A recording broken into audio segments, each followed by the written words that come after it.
Apirilaren 26an, etorri zitzaidan udaltzain bat, agorta erdian, oso modu txarrean, agurtu barik, eskatu zidan modu txarrean dokumentazioa, nik esan hasi nintzen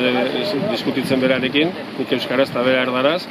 eta hasi joan ginen goraka, eta momentu batean, irainak hasi zitzaidan, esan nion berarekin ez nuela hitz egin nahi, bera erderaz ari izan denbora guztian, eta nahi nuela udaltzain euskaldun bat,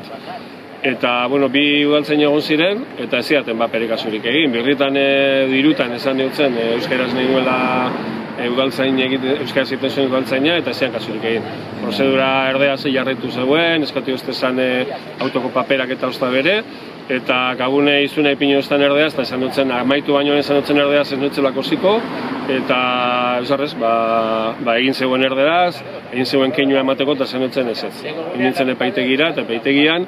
zinpekoak az derregorrez egin behar da berba, eta esan dutzen zinpekoak ez egin a qué viene, salaketa bat ipintzera, que le digo que a qué viene, eta esan dutzen salaketa bat ipintzera nator, eta berriro, que le estoy diciendo que a qué viene.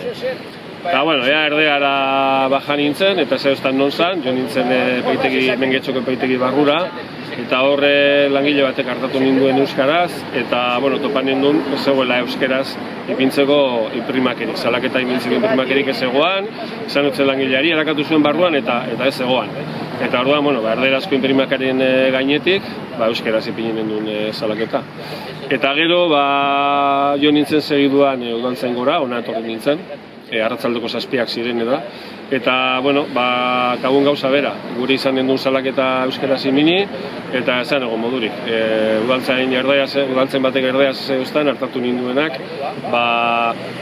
momentu horretan atestatuetan ez egoela udaltzain euskaldunik, eta ez izan euskaraz. Horren segidara, nik egin duten izan da, bai getxoko epaitegian, euskaldunen aldeko hizkuntza behatokian eta elebiden salaketak imini, eta baita ere, urrengo aste honetan astelenean, imini izan dut keja udaltzaingoan, euskaraz imini izan dut.